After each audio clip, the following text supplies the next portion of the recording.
arrived at the United Center for the 25th anniversary celebration of the Chicago Bulls' 1998 championship, he never expected to be turned away at the door. As Michael Jordan's older brother, the man who taught MJ his first fadeaway jumper and picked him first for neighborhood games, Larry had been to countless Bulls events over the decades. But on this night, a young security guard didn't recognize him, and his family pass was rejected as outdated. What followed wasn't just a story about a celebrity's family member being denied access.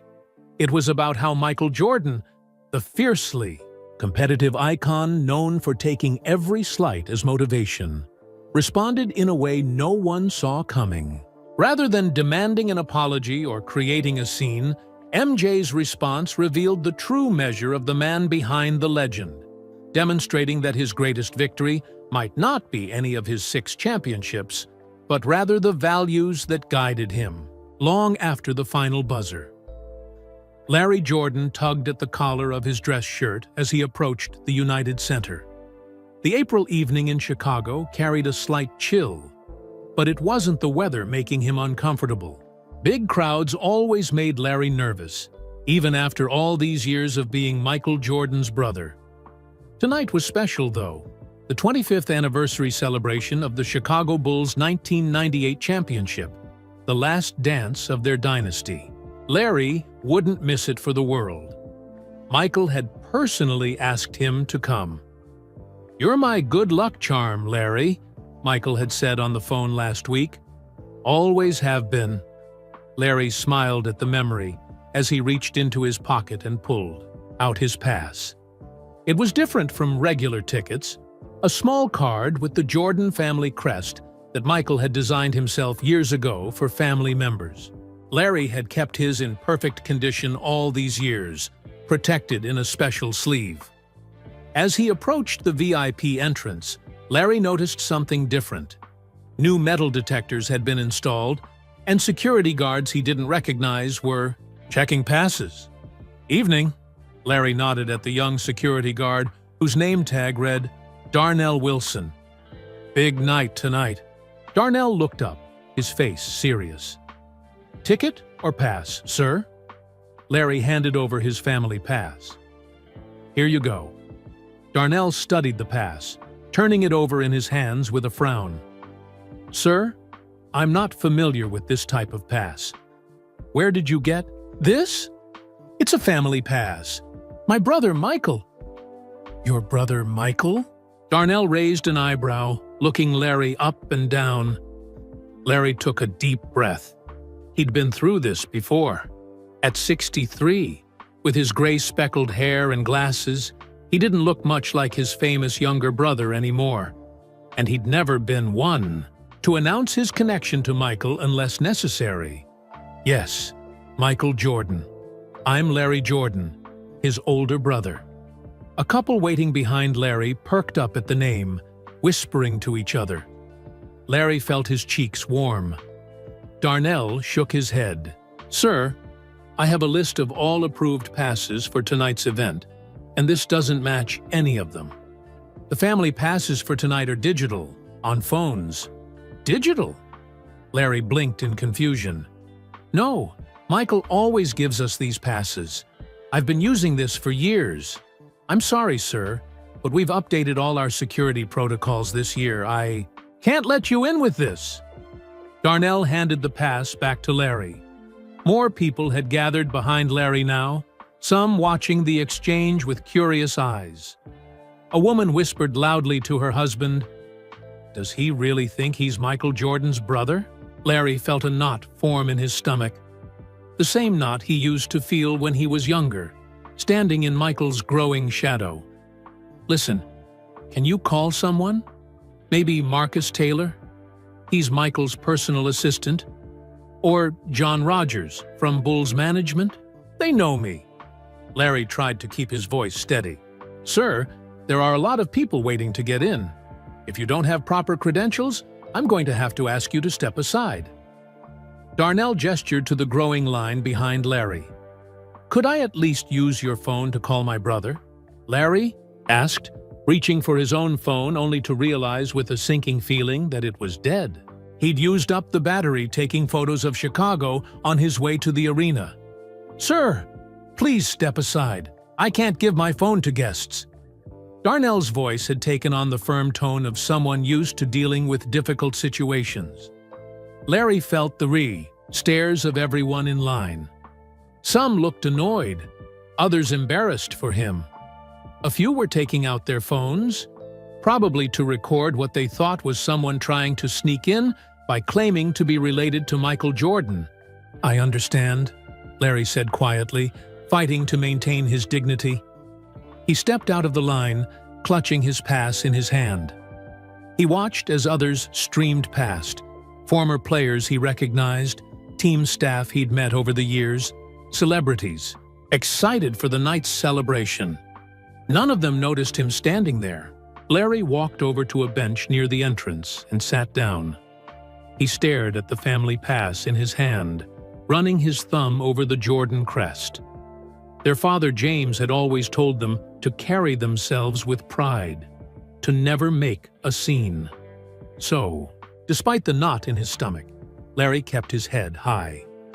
He thought about trying the main entrance, but he knew the result would be the same, and the idea of being turned away a second time, possibly in front of more people, was too much to bear.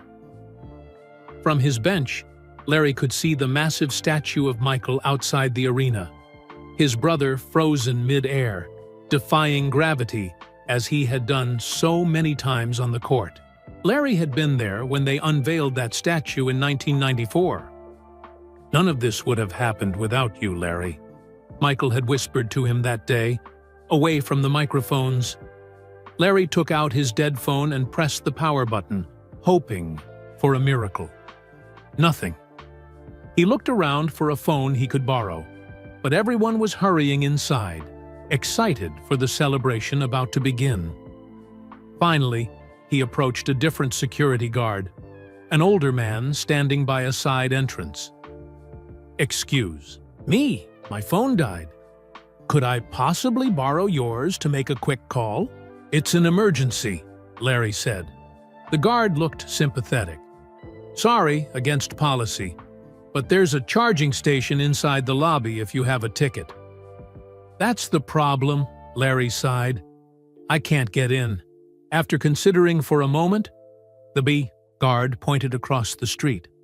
"There's a restaurant over there, the Bull's Place.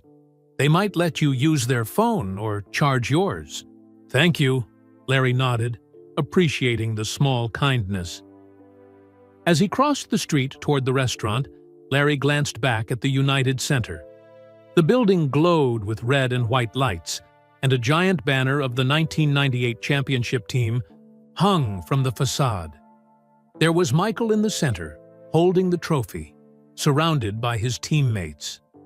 For the first time in years, Larry felt like an outsider to his brother's world. Not because Michael had ever made him feel that way. No, Michael had always made sure his family was taken care of, always made sure they had access to his games, always acknowledged how important they were to his success. This was different. This was the world moving on, systems changing, people forgetting.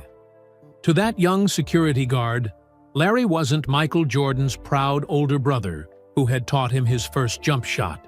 He was just another man with an outdated pass trying to get into an exclusive event.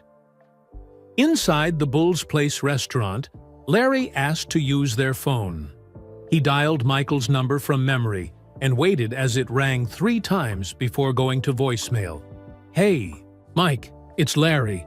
Having a bit of trouble at the entrance. My pass isn't working and my phone's dead.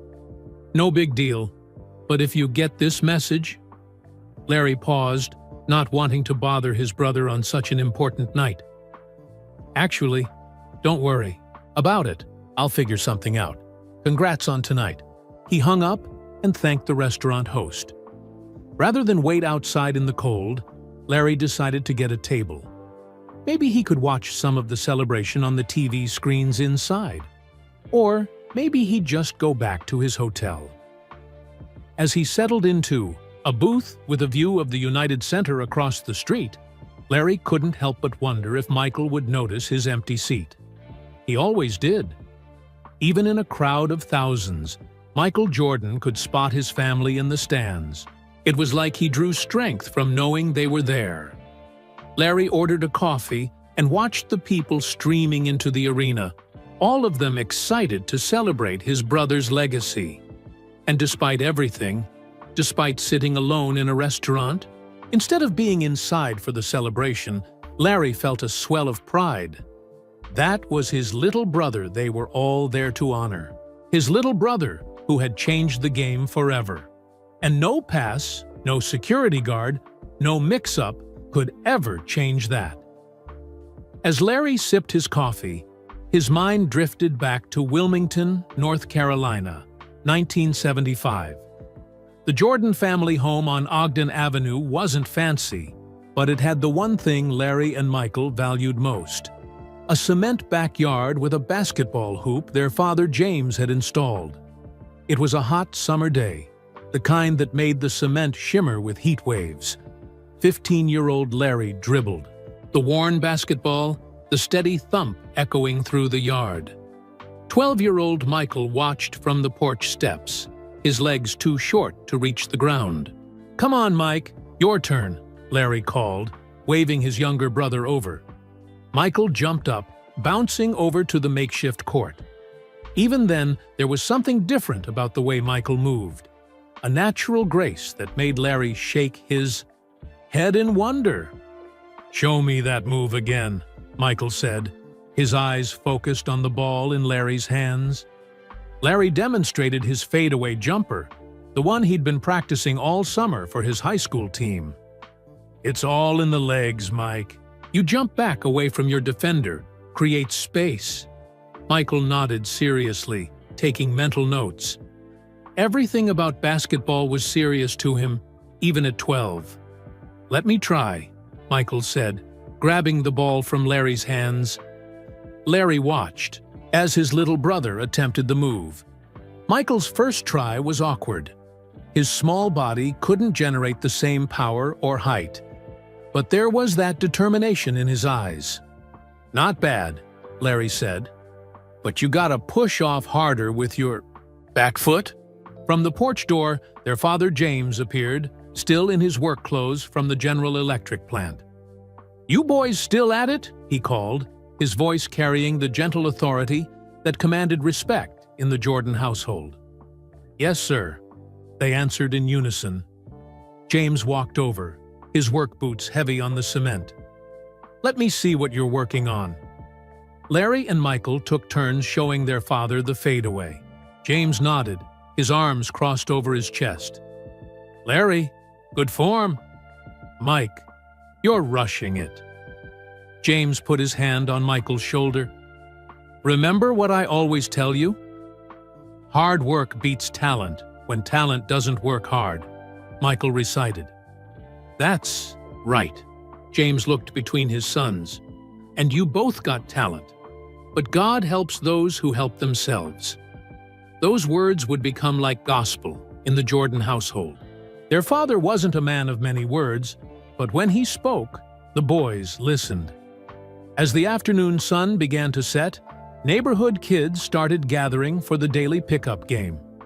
Kenny Wilson from down the street and Robert Parker from across the way came with a few others.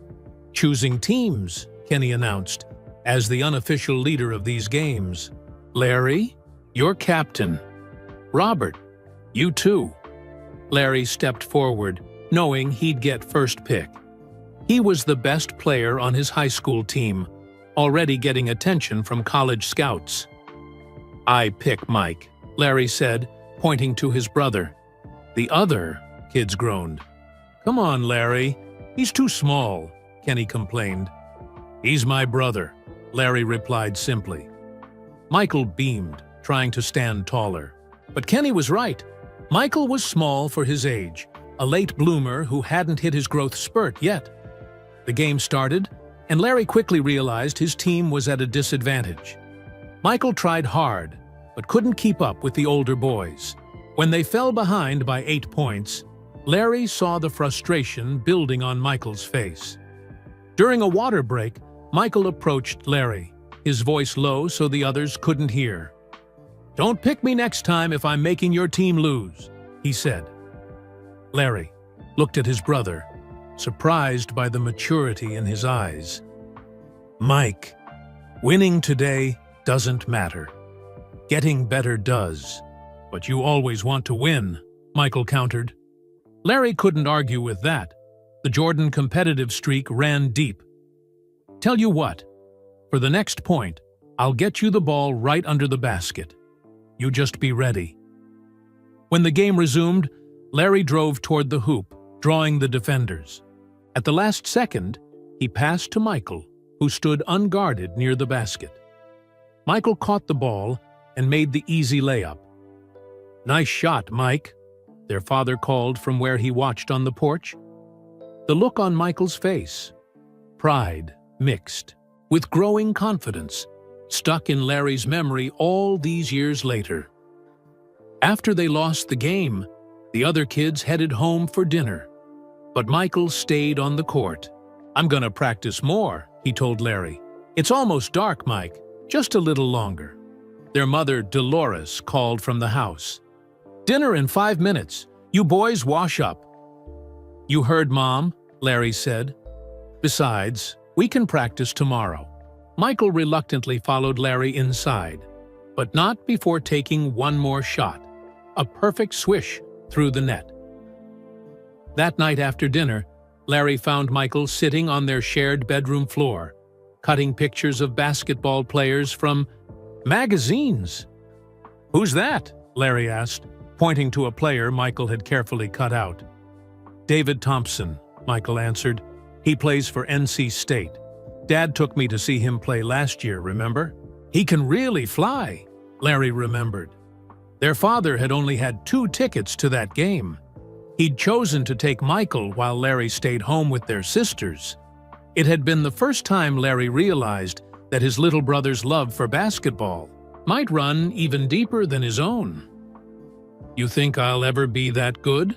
Michael asked, looking up at Larry with those earnest eyes.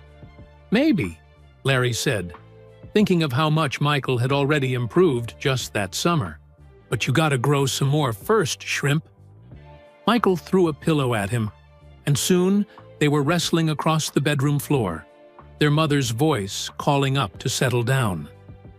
Later, when the lights were out, Michael whispered across the dark room. "Larry? Yeah? Thanks for picking me first today." "Always will, Mike." As the years passed, their backyard games continued, but things began to change. By the time Michael entered Laney High School in 1978, Larry was preparing to join the Army Reserves. Their one-on-one games grew more intense, more physical. During Larry's last summer before leaving for basic training, 15-year-old Michael finally beat him for the first time. It was a close game, 11-10, with Michael hitting a jump shot that Larry could have sworn he'd blocked.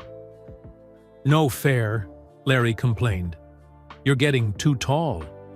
It was true. Michael had finally hit his growth spurt, shooting up nearly 4 inches that year alone. The little brother who once looked up to Larry was now almost eye to eye with him. "Play again?" Michael asked, already dribbling for the next game. "Can't." "Got a pack," Larry said, nodding toward the house where his military duffel bag waited. Something passed across Michael's face, a glimpse of the boy beneath the growing, competitive exterior. "You'll write, right?" Michael asked. "Course I will," Larry promised. "And you better keep me updated on your games." "Everyone," Michael nodded solemnly. Their father appeared at the back door. "Larry, your ride's here." As Larry turned to go, Michael surprised him with a quick hug.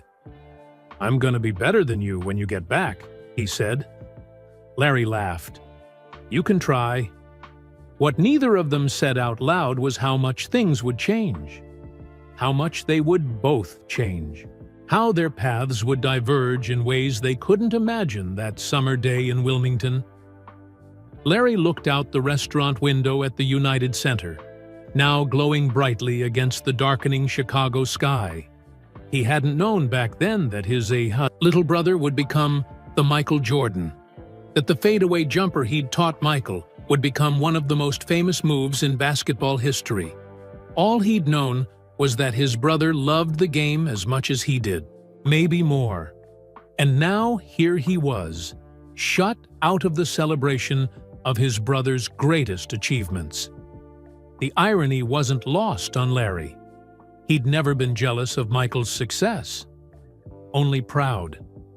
But sometimes, life had a way of reminding you of your place in the story. Larry checked his watch. The ceremony would be starting soon. Maybe he should just head back to his hotel. But something made him stay, nursing his coffee and watching the United Center shine like a beacon across the street. He reached into his jacket pocket and pulled out his wallet. Inside was a worn, folded letter, one of many he and Michael had, exchanged during their years apart. This one, dated May 1982, was special. Dear Larry, you won't believe what happened. We won the NCAA championship. Coach Smith finally got his first title. I hit the shot, Larry, just like we practiced in the backyard. 17 seconds left, down by 1, and I hit it from the wing. I wish you could have been there, but I know you were watching. Everyone's going crazy here in Chapel Hill. They're calling me the savior of Carolina basketball. But that's too much. I just took the shot that was there. You would have made it, too. How's Germany? Is it as cold as you said in your last letter? Mom keeps all your letters in that box in the living room. She reads them to everybody who visits. Dad says hi. He doesn't say it, but I know he's proud of both of us. Your brother, Michael P.S. I'm up to 6.4 now. Better watch out when you come home on leave. Larry smiled at the letter. He'd been stationed at the army base in Stuttgart, Germany, when Michael hit that famous shot for the University of North Carolina. Larry had watched it on a delayed broadcast with other soldiers crowded around a small TV in the barracks. That's my brother, he'd shouted when Michael sank the game winner against Georgetown. The other soldiers had clapped him on the back, not fully understanding that they were witnessing the beginning of a legend. Larry had been so proud that day, but he also felt the first real twinge of something else. The realization that Michael was moving into a world he couldn't follow. While Larry was serving his country in the Army Reserves, Michael was becoming a star. Their paths had started to diverge when Larry graduated from Wilmington's New Hanover High School in 1978. Unlike Michael, who would later accept a basketball scholarship to North Carolina, Larry chose military service. It wasn't that Larry lacked talent. He'd been a solid player himself. But Michael had that extra something, that drive that separated good from great. You're making a mistake, Michael had told him when Larry announced his decision to join the Army instead of pursuing college basketball. You could play somewhere. Not like you will, Larry had answered honestly. Besides, Dad thinks it's a good idea. Their father, James, had nodded in approval when Larry enlisted. The Jordan men believed in service, in hard work, in building something solid. James had worked at General Electric for decades, showing up every day, providing for his family with quiet dignity. Larry saw himself following a similar path. Michael, though. Michael was different. The waitress at the Bulls place refilled Larry's coffee, pulling him from his memories. You here for the ceremony? She asked, nodding toward the United Center. Sort of, Larry replied with a small smile. Big night for Bulls fans, she continued. 25 years since the last championship. Time flies, doesn't it? Sure does, Larry agreed. After she moved on to another table, Larry pulled out another letter from his wallet. This one from 1984, right after the NBA draft. Larry, I'm going to Chicago. 3rd pick overall. Can you believe Portland passed on me? They'll regret that, I promise. Mom's worried about me moving so far from home, but I told her Chicago's not that bad.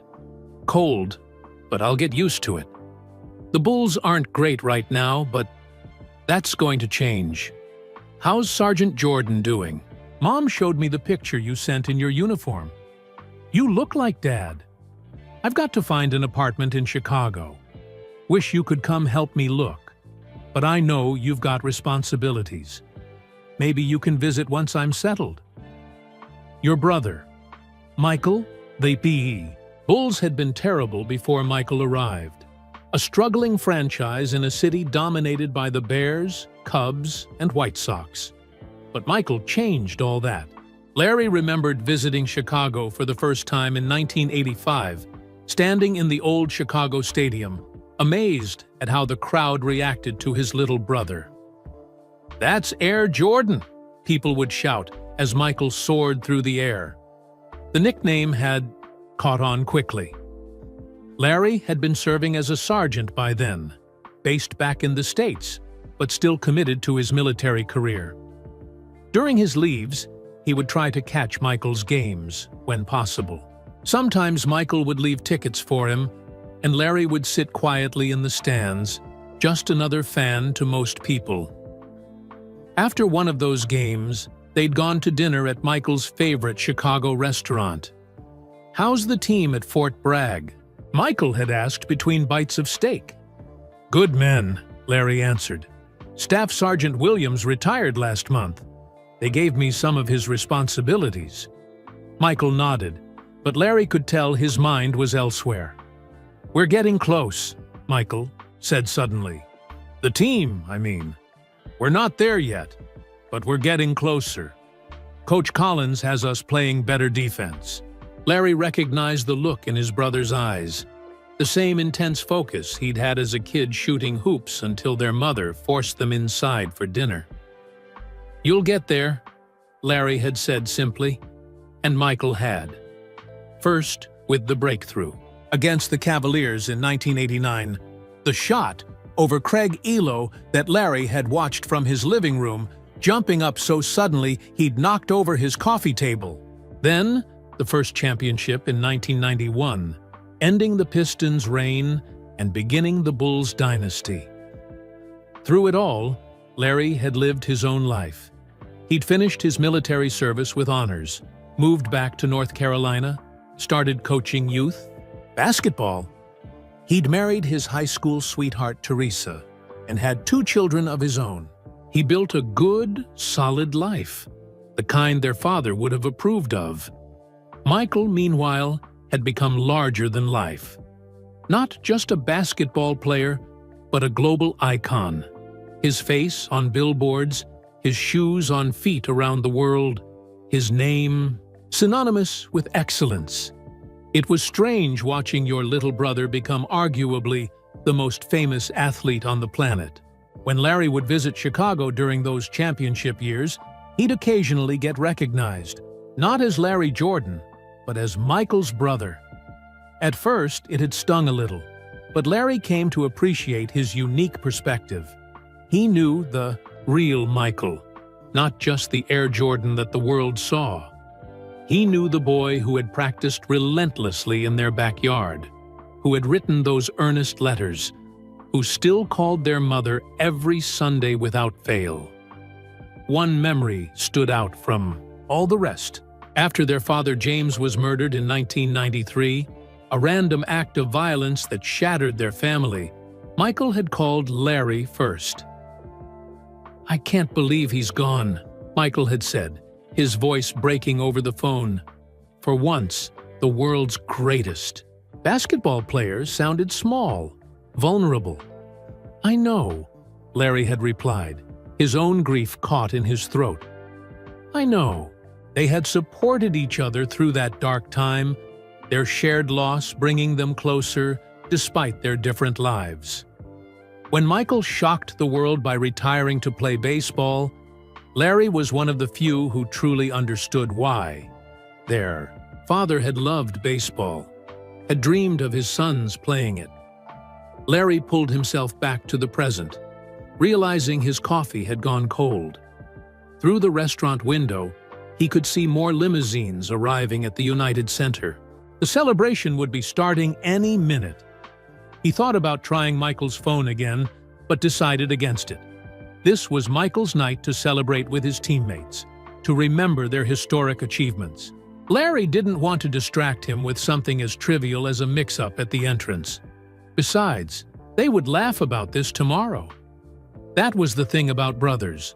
The world might separate them, they might walk different paths, but they always found their way back to each other. Larry laid some cash on the table and stood up. Maybe he would try one more entrance, or maybe he'd just head back to his hotel. Either way, he knew one thing for certain. No matter how different their paths had been, they would always be brothers first. As he stepped outside the Bulls' place, the cool night air hit his face. Across the street, the United Center glowed, red and white, the massive building humming with excitement. Larry remembered the first time he'd visited the new arena after it opened in 1994, replacing the beloved Chicago Stadium where Michael had first made his mark. "What do you think?" Michael had asked, giving Larry a personal tour before the public opening. "It's something else," Larry had replied, staring up at the soaring ceiling and pristine court. "Different from our backyard hoop, huh?"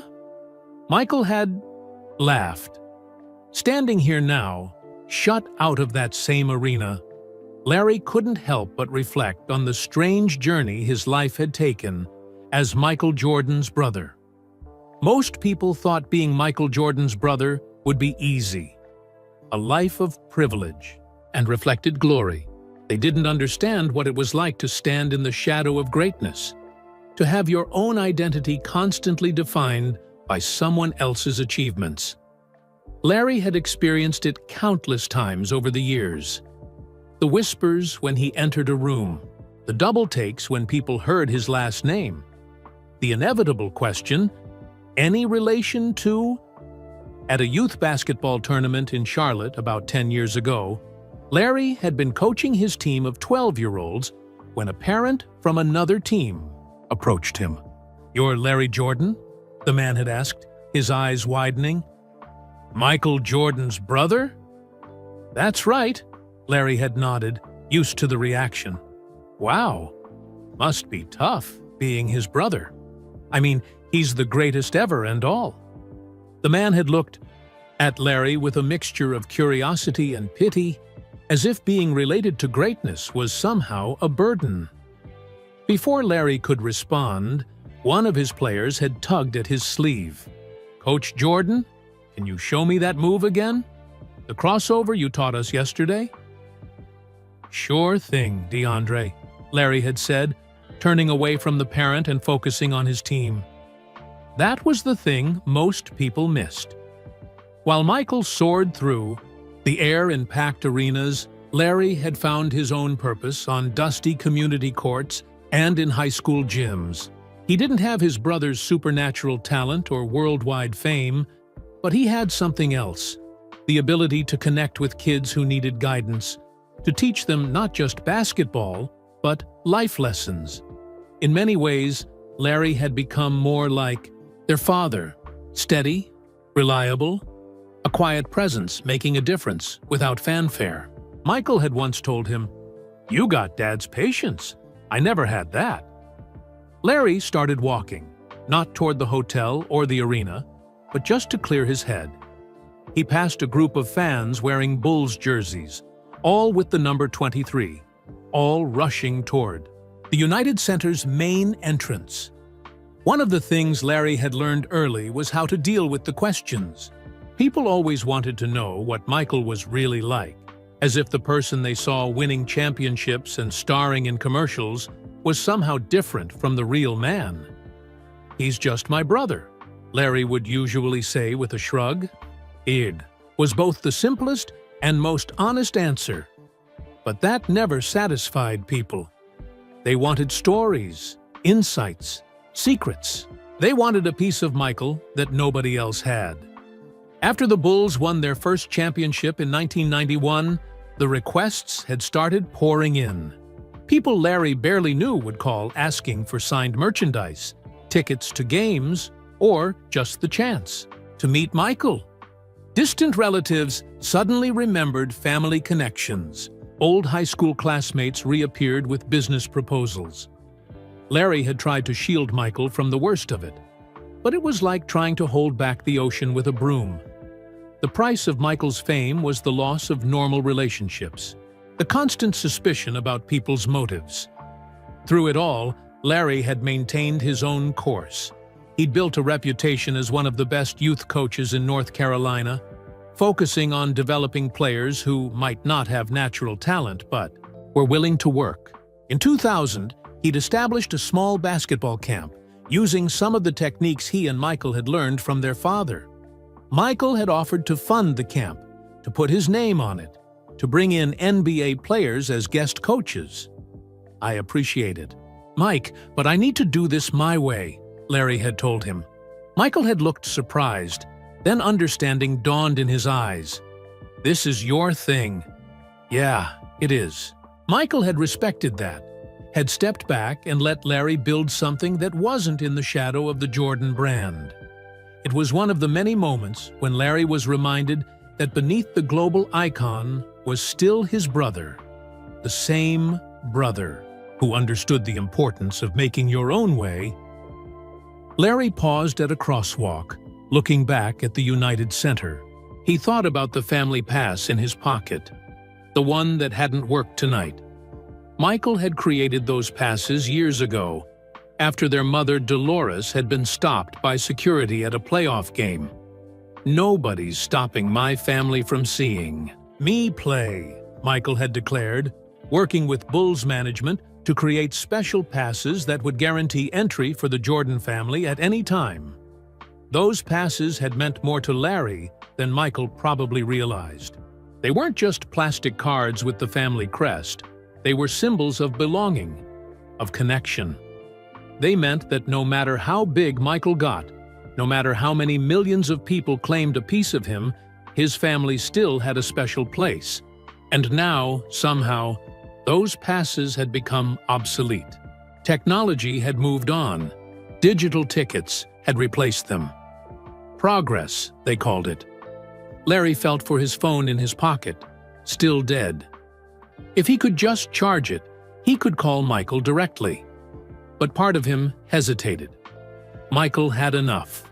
Pressure tonight with the ceremony, the speeches, the expectations. The last thing he needed was his big brother complaining about a security issue. And there was pride, too.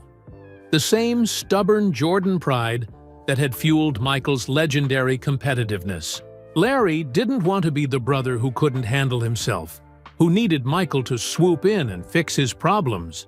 He was so lost in thought that he almost didn't hear someone calling his name. "Mr. Jordan?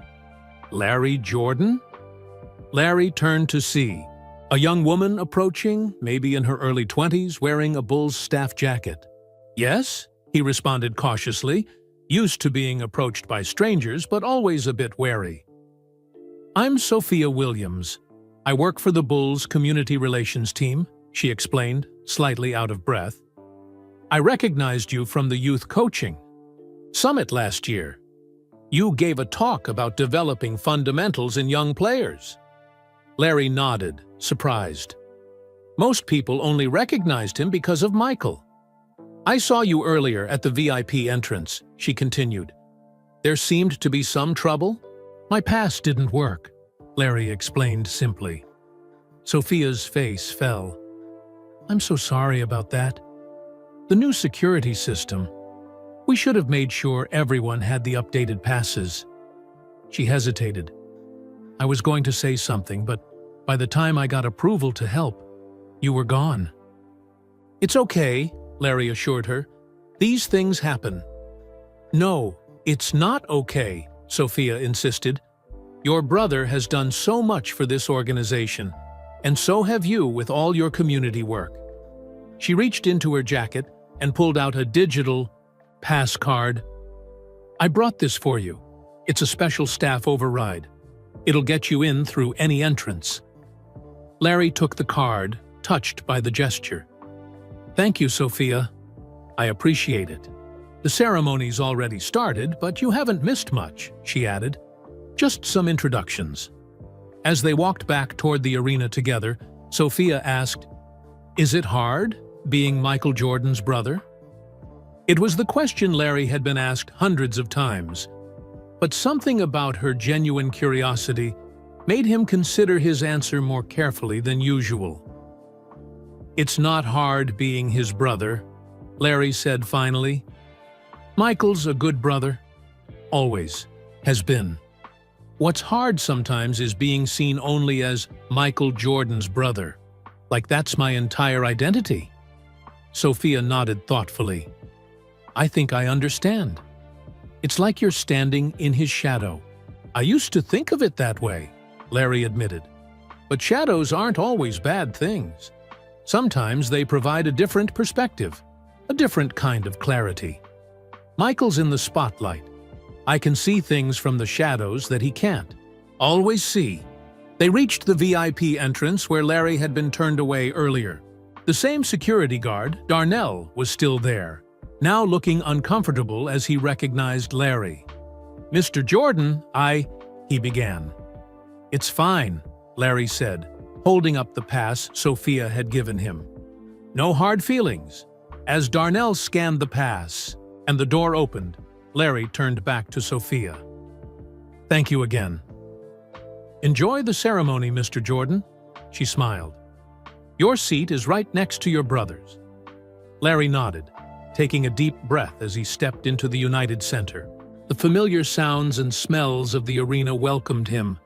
The squeak of shoes on hardwood from somewhere inside, the faint scent of popcorn, the buzz of thousands of voices. He was where he belonged, walking the path that paralleled his brother's. Not identical, not in the same spotlight, but moving in the same direction nonetheless. Different paths, but the same destination. And as he made his way toward the court where Michael waited, Larry felt a sense of peace. Standing in shadows had taught him something important, that sometimes the quieter path led to exactly where you were meant to be. Meanwhile, inside the Arena's VIP preparation area, Michael Jordan checked his watch for the third time in 15 minutes. The ceremony commemorating the 25th anniversary of the Bulls' 1998 championship was about to begin, but something felt off. Michael scanned the room filled with his former teammates. Scottie Pippen adjusting his tie in a corner mirror, Dennis Rodman with his ever-changing hair color, bright green today, entertaining a group with wild stories, Steve Kerr quietly checking his phone, and Phil Jackson, still imposing with his tall frame and thoughtful eyes, speaking with Bulls management. They were all here, except one person. "Has anyone seen Larry?" Michael asked, interrupting a conversation between team officials. The Bulls' current president, a young executive who'd been just a fan during the championship years, looked confused. "Your brother? I thought he was flying in tomorrow." "No." Michael shook his head, his expression serious. "He was supposed to be here an hour ago." Michael pulled out his phone, scrolling through his messages. No texts from Larry. He checked his call log and noticed 3 missed calls from Larry's number. About 45 minutes ago, he'd been in a pre-ceremony interview and had his phone on silent. Something wasn't right. Larry was never late. If anything, he was always early. A habit their father had instilled in both of them. "Mike, they need you for the final sound check," said Marcus Taylor, Michael's personal assistant for the past decade, approaching with a clipboard. "In a minute," Michael replied, already dialing Larry's number. The call went straight to voicemail. "Larry, it's Mike. Call me back. Where are you?" He hung up, his brow furrowed with concern. "Everything okay?" asked Scottie Pippen, approaching his former teammate and noticing his expression. "Larry's not answering. He should have been here by now," Michael replied. "Maybe traffic?" Scottie suggested. "It's crazy out there tonight. Fans started lining up this morning." "Maybe," Michael nodded, but the knot in his stomach said otherwise. "Marcus, can you check with security? See if Larry's come through any of the entrances." Right away, Marcus nodded, typing something on his tablet. Michael walked over to a private corner of the room, looking out a small window that faced the E-20 Chicago skyline. The city had become his second home, the place where he'd achieved his greatest triumphs. And Larry had been there for all of it, sometimes in person, sometimes from afar, but always present in the ways that mattered. Michael remembered how Larry had flown to Utah for Game 6 of the 1998 Finals, the game that would become known for The Last Shot. Larry had sat quietly in the family section, not drawing attention to himself. After the game, after the cameras and reporters had captured the winning moment and the celebration had begun, Michael had sought out his brother. "We did it, Mike," Larry had said simply, embracing him. Not "you did it," but "we." That was Larry, always including himself in Michael's journey, always part of the foundation that supported the legend. And now he wasn't here. Marcus returned, his expression troubled. "Mr. Jordan, security has no record of your brother entering the building." Michael frowned. "That's impossible. I put him on the VIP list myself." I double-checked. His name is there, but no one matching his description has come through any of the special entrances. Michael felt a surge of worry. It wasn't like Larry to miss something this important, and it wasn't like him not to call if there was a problem. "Try his phone again," Michael instructed, turning back to the window. As Marcus dialed, Phil Jackson approached. "We're starting. In 5 minutes, Michael." Michael nodded, his mind still on his brother. "Phil, have you seen Larry?" The former coach shook his head. "Not yet. Is everything okay?" Before Michael could answer, the event coordinator appeared. "Mr. Jordan, we need you in position. The introduction video is about to start." Michael took a deep breath, pushing his concern aside temporarily. He was used to compartmentalizing, focusing on the task at hand while setting everything else aside. It was a skill that had served him well on the court. Tonight, it would have to serve him through this ceremony. "I'll be right there," he told the EEFE coordinator. Then, turning to Marcus, "Keep trying Larry, and check the regular entrances too. Maybe he came in the main way." As Michael moved toward the tunnel that would lead him to the court, he felt that familiar pre-game sensation, a heightened awareness, a slight edge of tension. But this time, it wasn't about competition. It was about family. The roar of the crowd grew louder as he approached the court. The United Center was packed to capacity, 23,500 fans cheering at a deafening volume. Normally, Michael thrived on that energy. Tonight, it felt hollow without knowing where Larry was. He stopped just before entering the spotlight, adjusting his custom-made suit, a subtle nod to the Bulls with its red lining. Marcus appeared at his side one last time. Still no answer. "But we're checking all entrances. I'll keep you posted during the ceremony, if anything changes." Michael nodded, his expression unreadable to most, but those who knew him well could see the slight tension around his eyes. He stepped forward into the light as the announcer's voice boomed through the arena. "Ladies and gentlemen, please welcome the greatest of all time, 6-time NBA champion, 5-time MVP, your Chicago Bull, Michael Jordan." The noise was deafening, the flashing lights blinding. Michael raised his hand in that familiar wave, the bye smile appearing automatically on his face. Years of public appearances had trained him well. No one in the crowd could tell that his thoughts were elsewhere. As he took his place at center court, Michael scanned the front rows where family members were seated. His wife, his children, His mother Dolores in her usual elegant attire. But the seat next to his mother remained empty. Larry's seat. The ceremony began with a video montage of the 1998 championship run, the battle with Indiana in the Eastern Conference Finals, the dramatic series against Utah, and, of course, the iconic shot over Brian Russell to seal the sixth championship. Michael watched himself on the giant screens, strange as always to see his younger self performing feats that sometimes seemed to belong to someone else's life. When the video ended and the spotlights returned to him, Michael stepped up to the microphone, prepared to give the speech he'd rehearsed. The words would come automatically. They always did. But his eyes kept returning to that empty seat.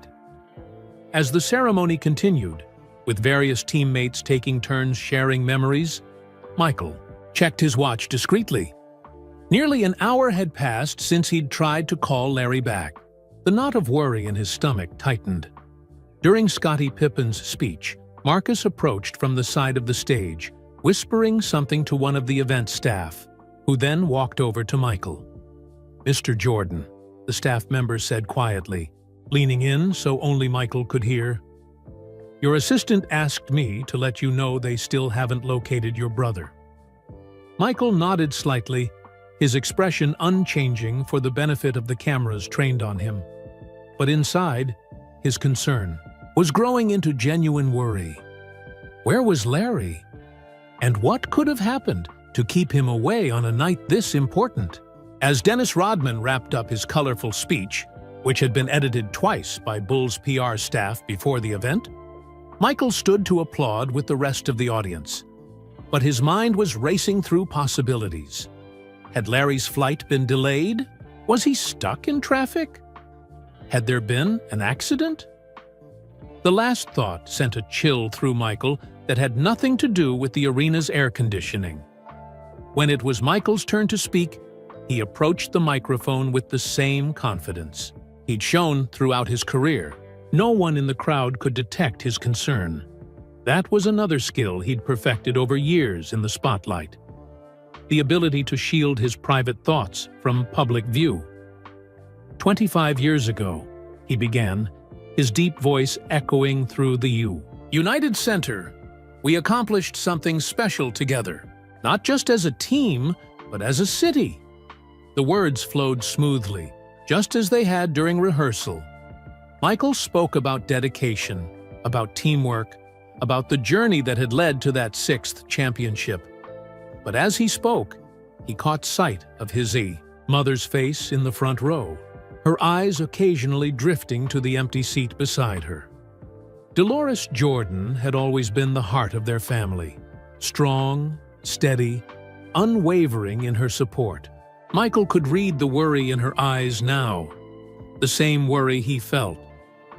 As he concluded his speech to thunderous applause, Michael made a decision. He needed to find out what had happened to Larry, ceremony or no ceremony.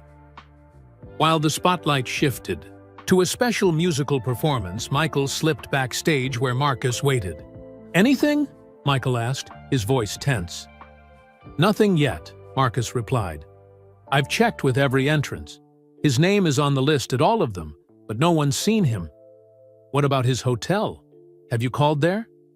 "Yes," they said he checked. "In this morning, but left around 5 p.m., presumably to come here." Michael checked his watch. It was now after 8 p.m.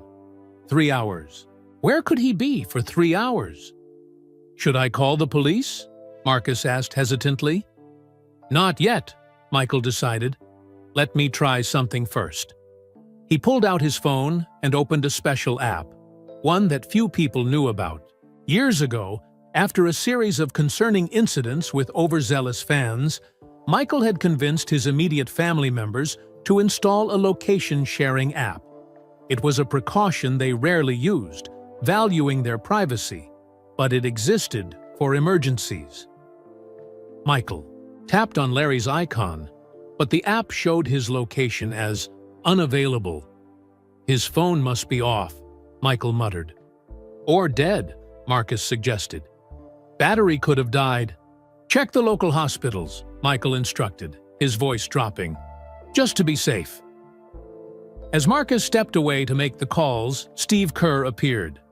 "Mike, they need you back out there for the team photo," he said, then noticed Michael's expression. "Everything okay?" Michael hesitated. He'd always kept his personal concerns private, compartmentalized from his professional life. But Steve wasn't just a former teammate. He was a friend who understood the pressures of the spotlight. "Larry's missing," Michael said quietly. "He was supposed to be here hours ago. No one's seen him, and his phone's going straight to voicemail." Steve's expression shifted from surprise to concern. "That's not like Larry. He's always reliable." "Exactly." Michael nodded. Steve thought for a moment. "What about the restaurants near the arena? If he got here early, maybe he stopped for food while waiting." It was a simple suggestion, but one that hadn't occurred to Michael or Marcus in their increasingly worried state. "Good thinking," Michael said. "Marcus, check." "I'll do it," Steve interrupted. "You need to be out there for the photos. I'll check the restaurants myself." Michael nodded gratefully. "Thanks, Steve." "Don't worry," Steve assured him. "We'll find him."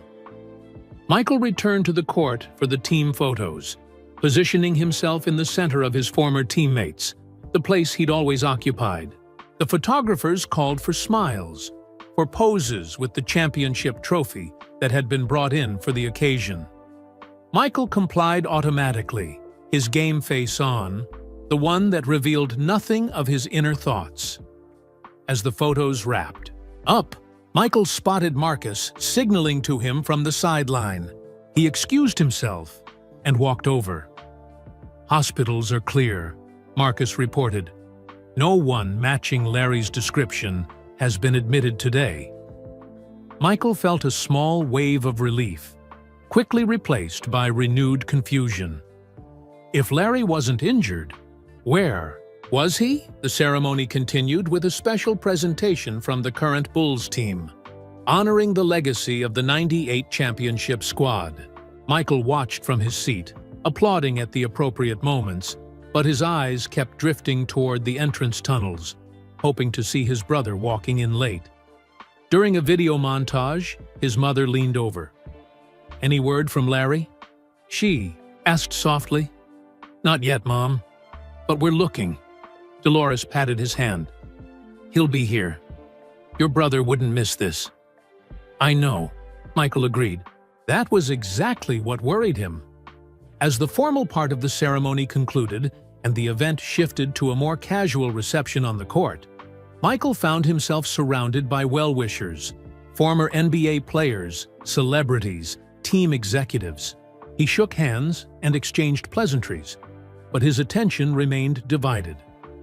Finally, he spotted Steve Kerr making his way through the crowd, heading straight for him. Michael excused himself from a conversation with the NBA commissioner and met Steve halfway. "Anything?" he asked. "Maybe," Steve replied. "I checked 5 restaurants around the arena. At the last one, the Bulls place across the street, a waitress remembered serving a man who matches Larry's description. She said he was alone, had coffee, and made a phone call." "When was this?" "About 2 hours ago. She thinks he left around 30 minutes ago, but she wasn't sure where he went." "Did she say if he seemed okay?" Michael pressed. "She said he seemed quiet, maybe a little sad, but physically fine." Michael processed this information.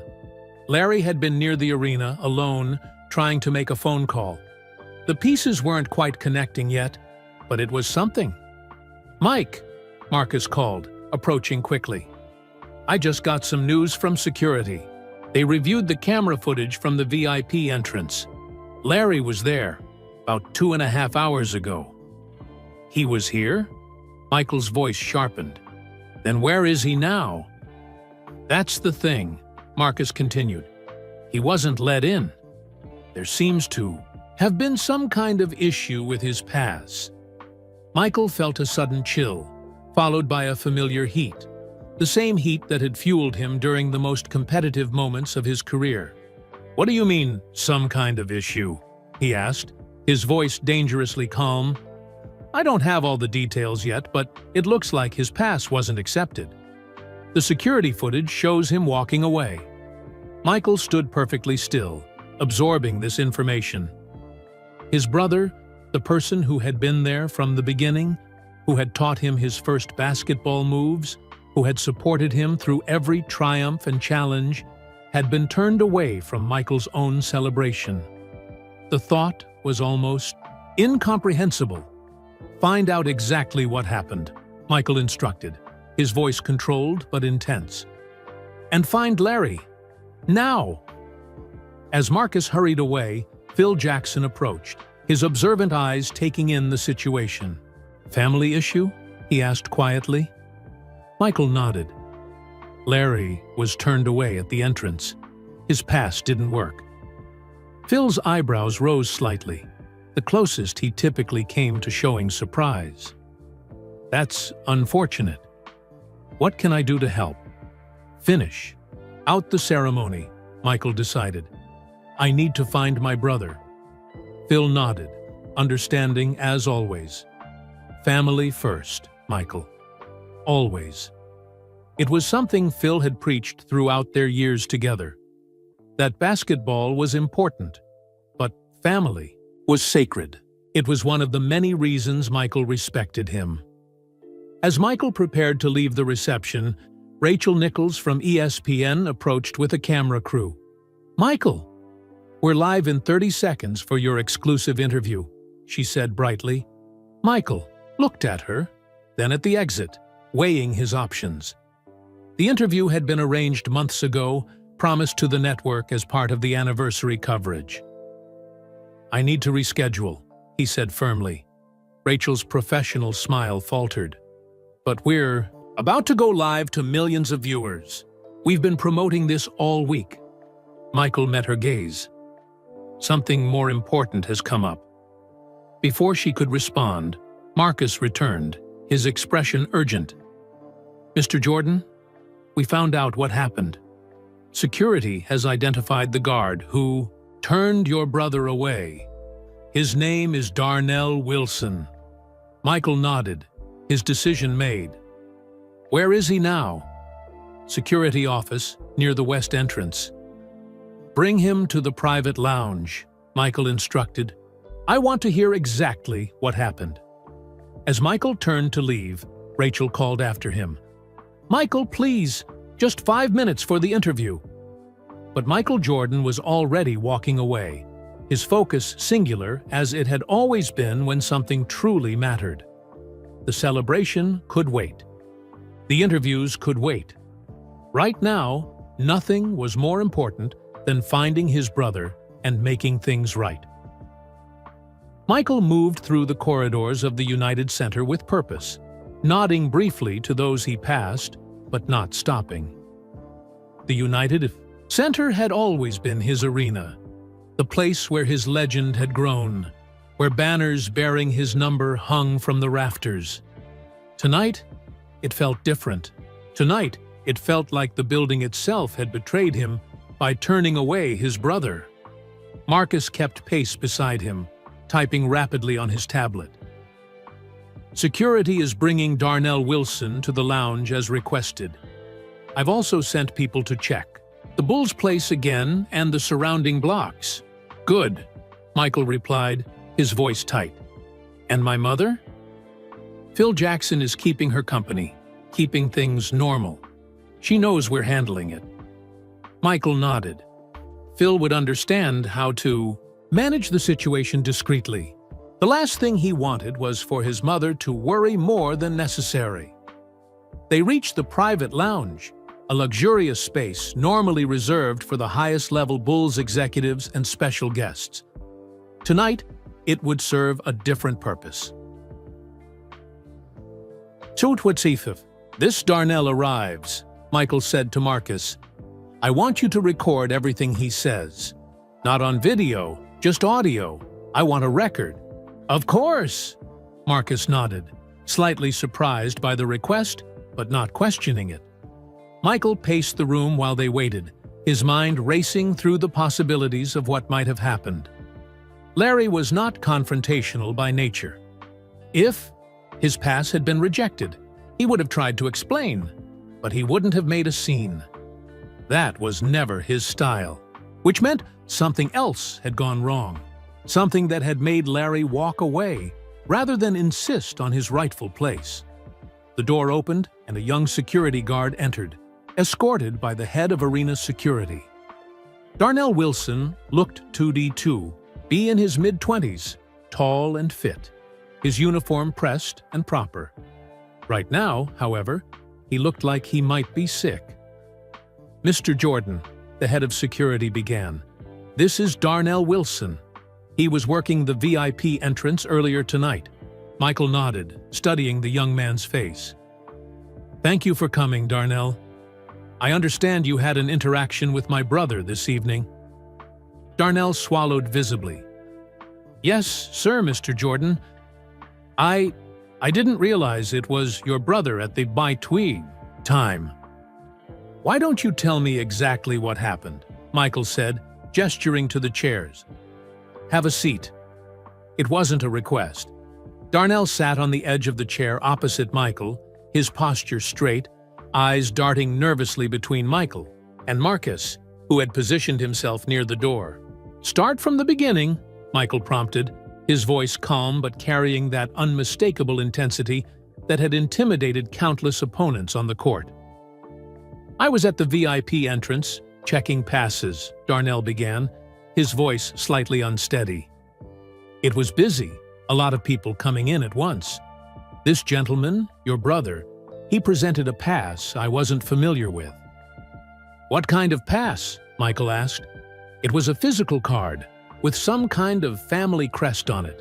But our system was updated last month. All the VIP passes for tonight's event are digital, with QR codes." Darnell's fingers twisted together nervously. "I told him I couldn't accept that pass." "And what did my brother say?" "He explained that you had given him the pass, that he'd used it for years. He said he was your brother." Darnell's eyes dropped to the floor. "But we get that a lot, sir. People claiming connections to celebrities to try to get in." Michael's jaw tightened slightly. "So you didn't believe him?" "I followed protocol," Darnell said defensively. "I checked the approved list of physical passes, and his wasn't on it. I asked him to step aside so I could help other guests." "Did he become angry? Raise his voice?" Michael asked, though he already knew the answer. "No, sir. He was very polite. Disappointed, but polite. He asked if he could use my phone to call someone, but we're not allowed to do that. It's against security policy." Michael nodded, picturing the scene. Larry, always dignified, standing aside rather than creating a disturbance. It was precisely what their father would have done. "Did anyone else witness this?" Michael asked. "Yes, there were other guests in line. Some of them were watching." Darnell shifted uncomfortably. "A few of them were taking pictures with their phones." Michael's expression darkened at that detail. The idea of his brother being humiliated while strangers recorded it on their phones made his blood run cold. After he stepped aside, Michael continued, "What happened next?" He walked away. "I had to keep processing the line, so I didn't see where he went." Marcus, who had been quietly taking notes, spoke up. "Did you report this interaction to your supervisor?" "Not immediately," Darnell admitted. "It wasn't until later, when they started asking about a missing VIP, that I realized." His voice trailed off. Michael stood up and walked to the window, looking out at the Chicago skyline. The same view he'd been enjoying earlier, before he knew what had happened to Larry. The same city that had embraced him as its hero for decades. "How long have you worked security here, Darnell?" he asked without turning around. 6 months, sir." "Do you know who built this arena?" "The city of Chicago, I guess?" Darnell responded, confusion evident in his voice. Michael turned back to face him. This arena exists because of what we accomplished here. The championship teams, the sold-out crowds, the global attention. His voice remained calm, but there was steel beneath it. And my family was part of that journey. Every step of the way. Darnell seemed to shrink in his chair. I understand, sir. I made a mistake. Yes, you did. Michael's gaze was unwavering. But I'm not interested in punishing you, Darnell. I'm interested in finding my brother. The tension in the room shifted slightly.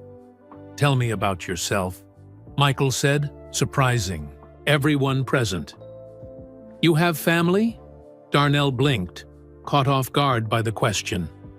Yes, sir. My mother and my 2 younger siblings. I help support them. You're putting yourself through college? Yes, sir. Evening classes at UIC. Criminal justice major. Michael nodded thoughtfully. Working security to pay for college and help your family. That's honorable. Thank you, sir, Darnell replied, clearly uncertain where this was going. My father worked in a factory his whole life to support our family, Michael said. He taught us that family comes first. Always. He paused, letting the words sink in. That's why I'm not focused on what happened earlier. I'm focused on finding my brother now. The door opened, and Scottie Pippen entered without knocking. Mike, we might have something. Steve just called from outside. Michael turned to his former teammate. What is it? Larry's been spotted entering the arena through the main entrance. Someone named Sophia from Community Relations is with him. The news hit Michael like a wave of relief. When? Just now. They're heading toward the court. Michael nodded, turning back to Darnell. We'll continue this conversation another time. As Michael moved toward the door, Marcus stepped closer. What would you like me to do about the ESPN interview? Tell them I'll be ready in 20 minutes, Michael decided. Family came first, but once he knew Larry was safe, his professional obligations remained.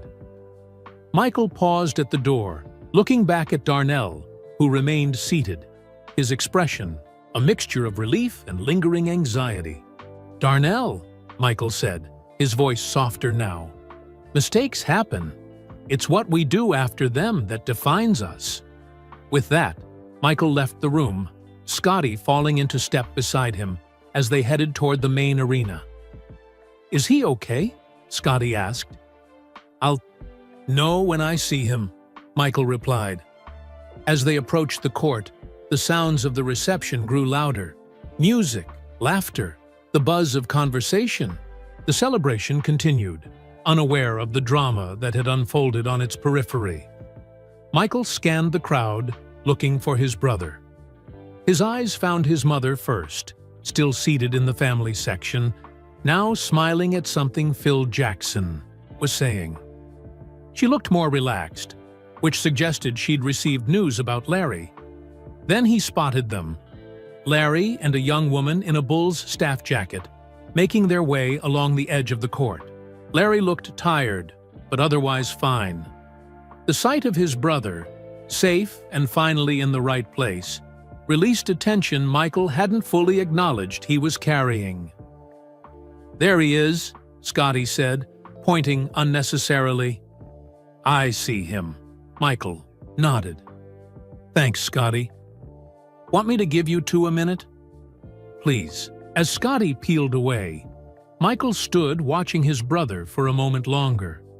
Larry hadn't noticed him yet, was looking around at the celebration with that quiet, observant expression he'd always had, taking everything in, processing it in his own way. Michael moved through the crowd toward him, people parting instinctively to let him pass.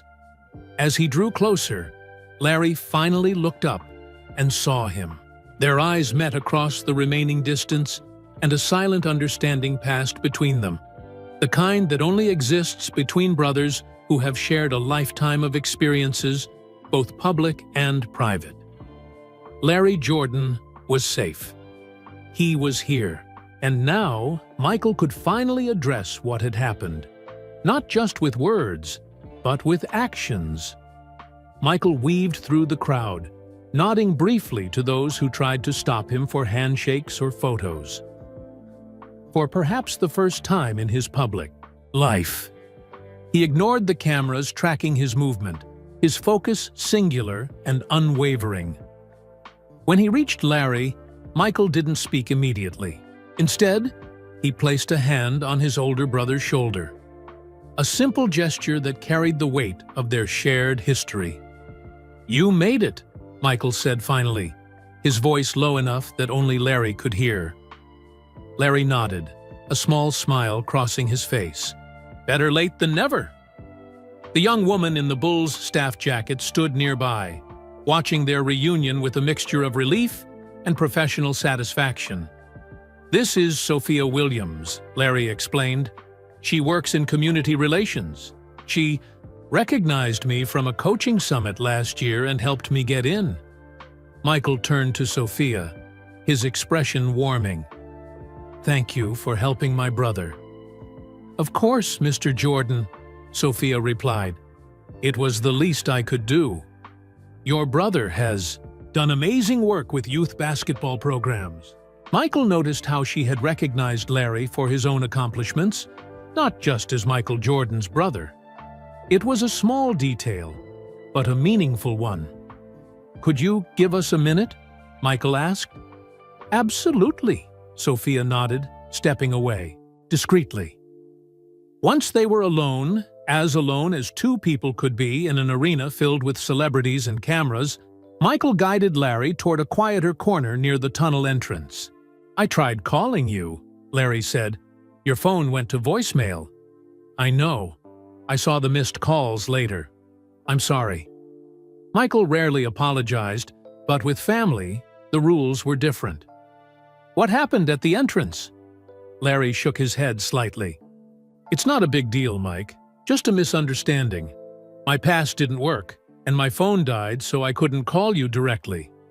"It is a big deal," Michael countered, his voice still calm but with an undercurrent of intensity that Larry recognized from childhood, the same tone Michael had used when neighborhood kids tried to exclude him from games. "You're my brother. This is my celebration. You should have been here from the beginning." Larry sighed. "Security has their protocols. The young man was just doing his job." "I met him," Michael said. "Darnell Wilson." Larry's eyebrows rose slightly. "You did?" "I had him brought to the private lounge for a conversation after we found out what happened." "Mike, you didn't need to do that. He's just a kid trying to earn a living." Michael studied his brother's face, the same strong features they'd inherited from their father, softened now by age and experience. Always the peacemaker Larry was, always seeing the best in people, even when they'd wronged him. "I needed to understand exactly what happened," Michael explained. "And I needed him to understand who you are." Larry looked away, uncomfortable with the attention. "I'm just your brother, Mike, that's all." "No," Michael shook his head firmly. "You're not just anything. You're the man who taught me my first fadeaway. You're the coach who's changed hundreds of kids' lives. You're Larry Jordan." The words hung between them, heavy with meaning.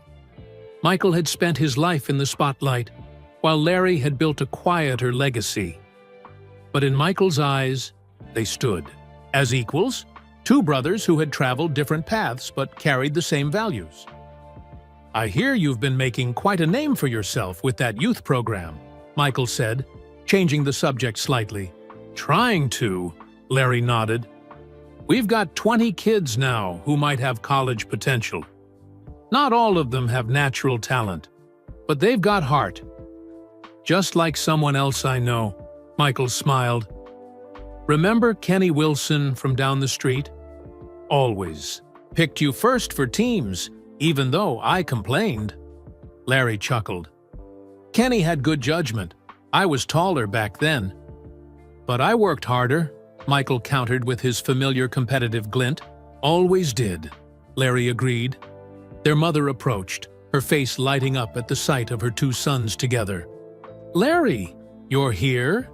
Dolores embraced him warmly. We were worried about you. I'm fine, Mom, Larry assured her. Just a little mix-up at the entrance. Dolores looked between her sons, her perceptive eyes missing nothing. Is everything sorted out now? Almost, Michael replied. He turned to Marcus, who had appeared discreetly at his elbow. Is everything ready for the ESPN interview? Yes, sir. They're set up in the media room whenever you're ready. Tell them I'll be there in 5 minutes, Michael decided, and have Darnell Wilson brought there as well. Marcus looked surprised but nodded. Right away, Larry frowned. Mike, what are you planning? Nothing dramatic, Michael assured him.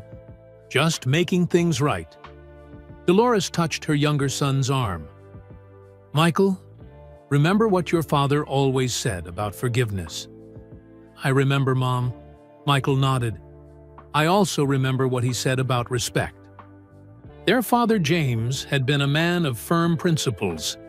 Forgive mistakes, he'd taught them, but always ensure respect is maintained. It was a delicate balance that had guided both brothers throughout their lives. Your seat's next to mine, Michael, told Larry. It's been empty all night. Let's get you settled in, and then I need to take care of something. As they walked toward the family section, people noticed Larry's arrival. Scottie Pippen approached, extending his hand. Larry, good to see you, man.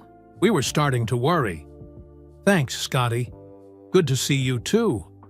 Dennis Rodman bounded over, his green hair making him impossible to miss. The other Jordan arrives. Now the party can really start. The warmth of the welcome made it clear that Larry wasn't just Michael's brother to these men. He was part of the extended Bulls family, a quiet presence who had been there through the championships, the celebrations, and the challenging times. After getting Larry settled with their mother and the rest of the family, Michael made his way to the media room. His mind was working through exactly what he wanted to do. This wasn't about punishment or creating a scene. It was about something more important: dignity and respect. The media room was set up for the ESPN interview, with lights, cameras, and Rachel Nichols waiting with her microphone and list of questions. To the side stood Darnell Wilson, looking uncomfortably out of place among the media professionals. Michael, Rachel greeted him with a professional smile. Thank you for making time. We're ready when you are. One moment, Rachel, Michael replied, walking over to Darnell first. The young security guard straightened his posture as Michael approached. Mr. Jordan, Michael held up a hand to stop him. Darnell, I've been thinking about our conversation.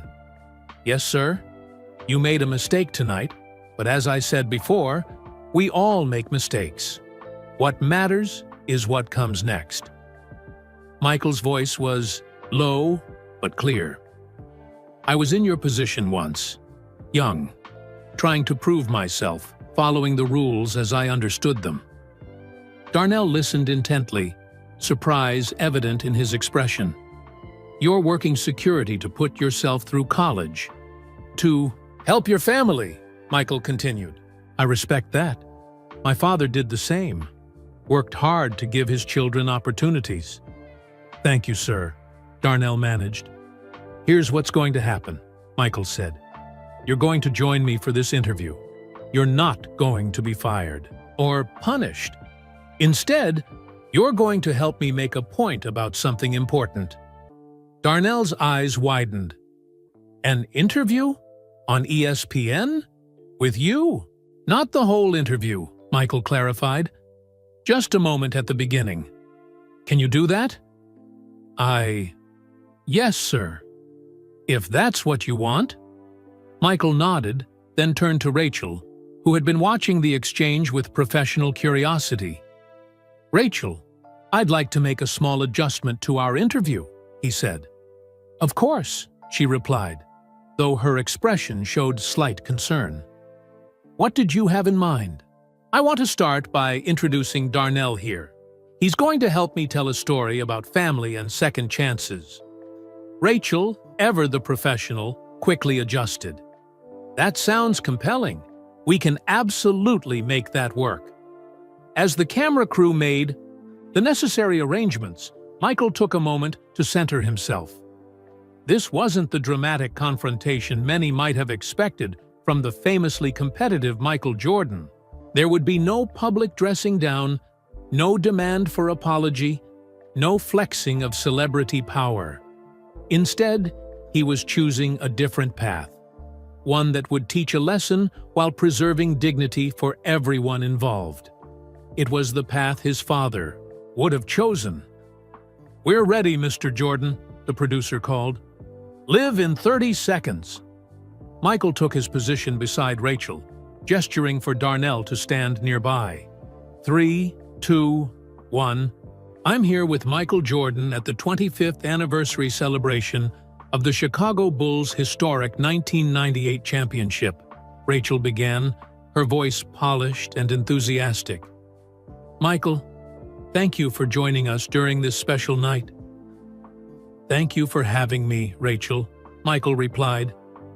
"Before we discuss the anniversary, I understand there's someone you'd like to introduce?" Michael nodded, gesturing Darnell forward.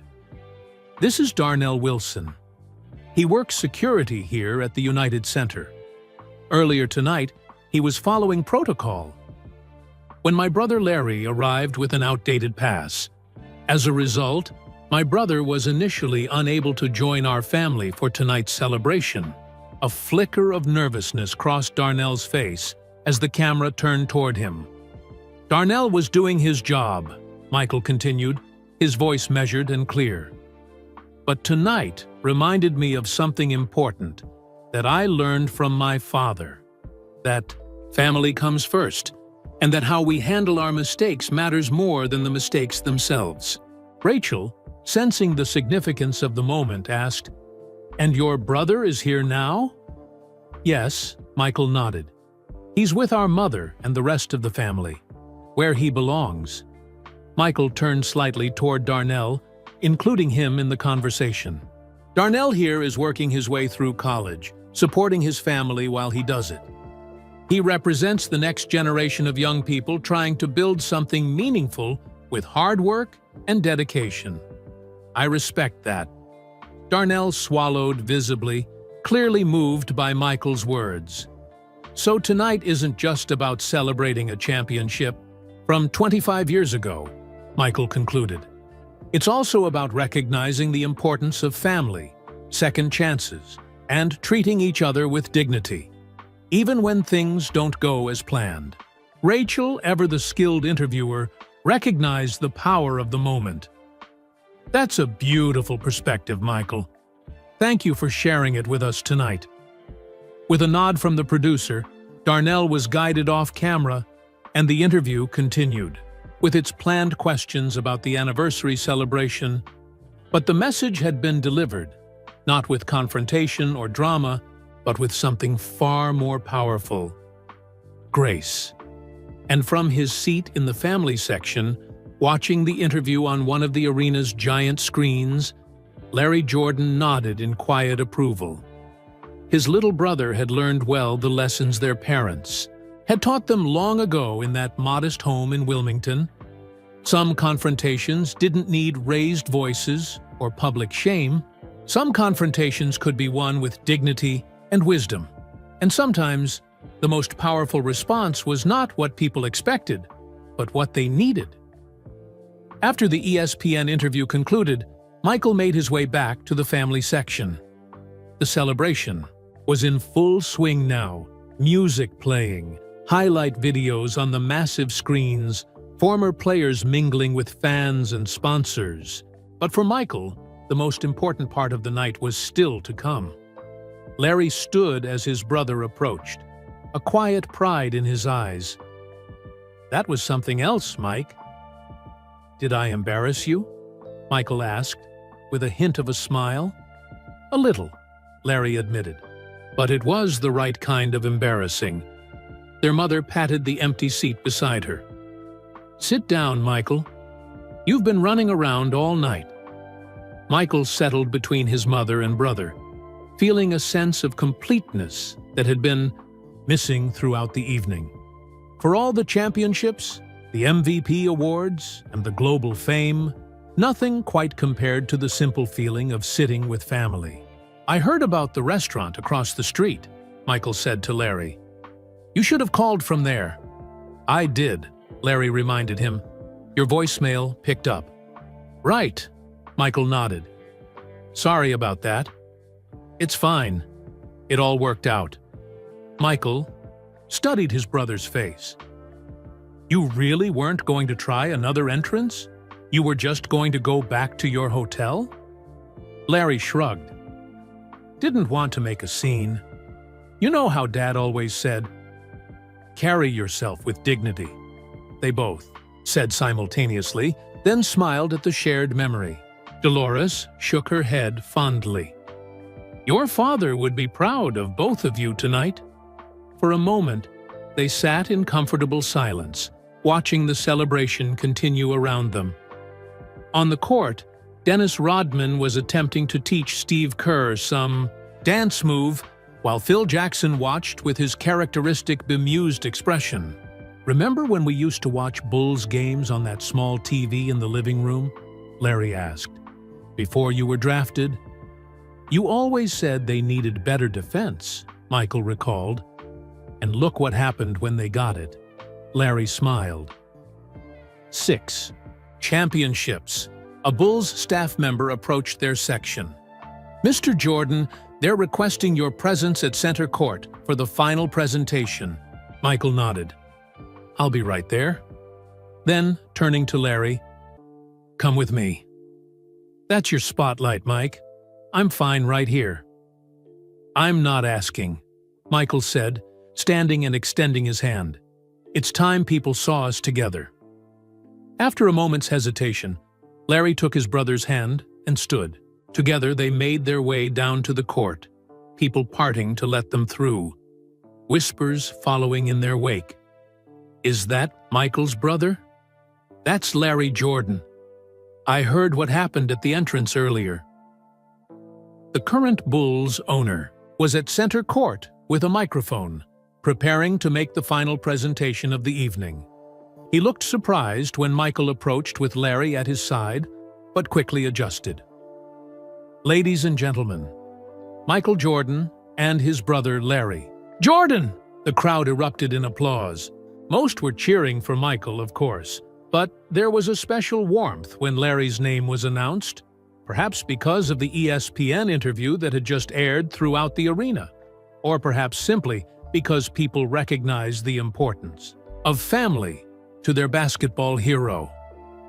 "Thank you," Michael said, taking the microphone.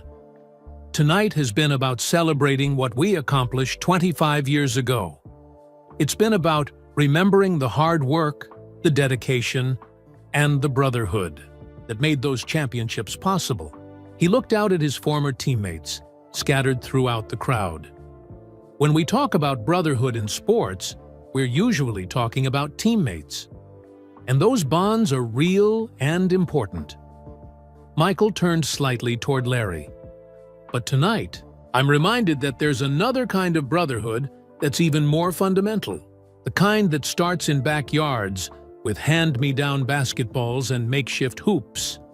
Larry looked down, clearly moved but uncomfortable with the attention. "My brother Larry taught me my first fadeaway jumper," Michael continued. "He picked me, first for neighborhood games, when I was too small to justify it. He believed in me before anyone else did, except maybe our parents." The arena had grown quiet, 20,000 people hanging on every word. "So while we celebrate the Bulls' brotherhood tonight, I want to take a moment to acknowledge my actual brother, the one who helped make all of this possible by pushing me supporting me, and showing me what it means to lead with dignity. Michael handed the microphone to Larry, who looked startled. "Just a few words," Michael whispered. Larry cleared his throat, finding his voice. "I'm proud of my brother. Always have been. Not just for what he accomplished on the court, but for who he is as a person. Our parents raised us to value family, hard work, and treating people right. Michael has honored those lessons throughout his career, and he honored them again tonight." He handed the microphone back quickly, more comfortable coaching from the sidelines than speaking at center court. As the crowd applauded, Michael did something unexpected. He pulled Larry into a hug, a real one, not the brief camera-ready embraces he usually offered in public settings. It was the kind of hug they'd shared after their father's funeral, the kind that spoke of a bond that transcended basketball, fame, and time. When they separated, both brothers had suspiciously bright eyes. "Let's get out of here," Michael suggested quietly. "I've had enough ceremony for one night." "Where to?" Larry asked. "There's a small Italian place a few blocks from here. Private room in the back. Just family." "Sounds perfect." As they walked off the court together, side by side, the spotlight followed them for a moment before fading away. The cameras caught their matching strides, the similar set of their shoulders, the unmistakable signs of brothers who had started life's journey together. The celebration would continue without them. The highlight reels would play, the sponsors would mingle, the fans would cherish their memories. But the most important part of the evening had already happened. A brother had found his way back to where he belonged, not through special treatment or privilege, but through the recognition of his own worth. And for the Jordan brothers, that was victory enough for one night. The next morning, the incident at the United Center had already made headlines. Sports networks ran clips from Michael's ESPN interview alongside stories about Larry being denied entry. Social media buzzed with opinions and hot takes, some praising Michael's gracious handling of the situation, others criticizing the security protocols that had failed to recognize a Jordan family member. Michael sat in his Chicago penthouse, coffee in hand, watching the coverage with a mixture of amusement and annoyance. The media always amplified everything he did. It had been that way since his rookie season, but this time, the spotlight was falling on Larry too, which Michael knew his brother wouldn't appreciate. His phone buzzed with a text from Larry. "Turn on ESPN. They're talking about me like I'm some kind of celebrity." Michael smiled and typed back, "Welcome to my world. Breakfast in 30? Already in the lobby of your building. Security recognized me this time." 20 minutes later, the brothers sat at Michael's dining table overlooking the Chicago skyline. Larry had brought bagels from Michael's favorite shop, a small detail that reminded Michael how well his brother knew him, despite the very different lives they led. "I've been thinking," Michael said between bites, "about what happened last night." "Mike, it's over." Larry sighed. "You already made your point with that ESPN interview. Let's move on." "No, not about the security guard or the pass." Michael leaned forward. "About something bigger." Larry raised an eyebrow, recognizing his brother's tone.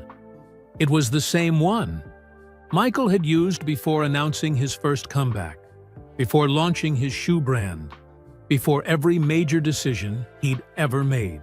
"I'm listening," Larry said. "You've been running that youth basketball program in North Carolina for what, 20 years now?" "About that," Larry nodded. "Why?" "How many kids have gone through it?" Larry thought for a moment. "Thousands, I guess. Never really counted."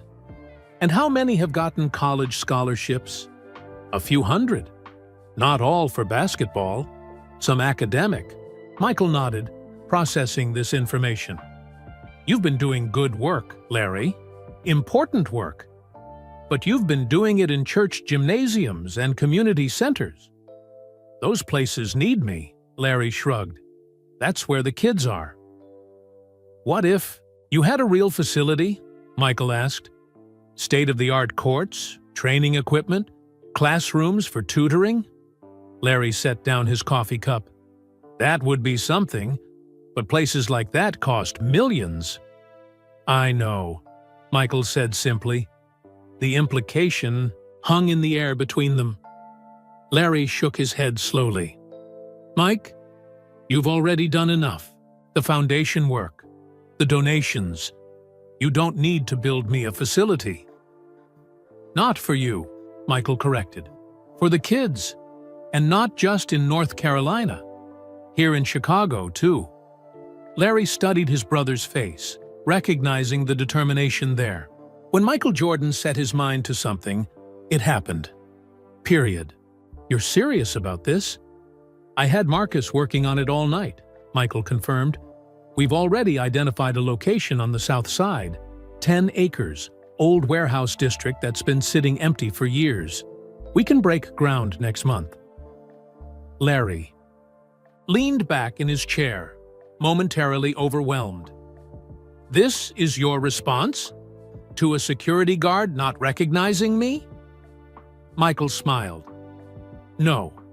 This is my response to 20 years of watching my brother change lives without proper resources. Last night just made me realize I've waited too long. What would we call it? Larry asked, his practical nature already considering the details. The Larry Jordan Youth Development Center, Michael replied without hesitation.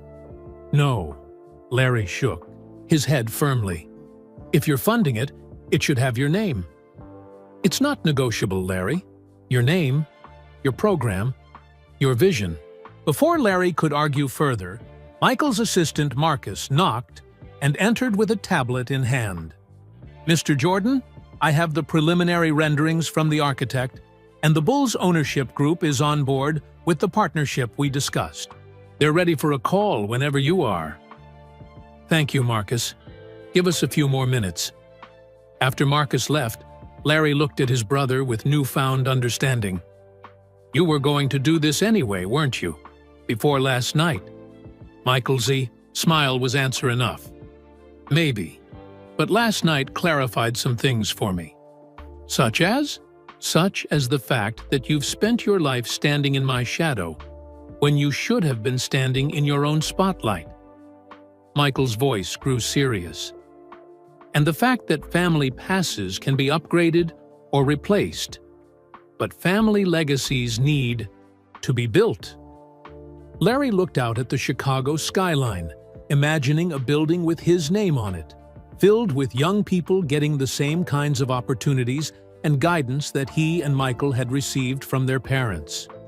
Dad would have liked this, he said quietly. Yes, he would, Michael agreed. Especially the part where you'll be running your own arena that no one can ever deny you entry to. Larry laughed. You're never going to let that go, are you? Not a chance, Michael grinned. But at least some good is coming from it. As they finished breakfast and began reviewing the plans Marcus had prepared, both brothers understood that what had started as an unfortunate incident had transformed into something meaningful.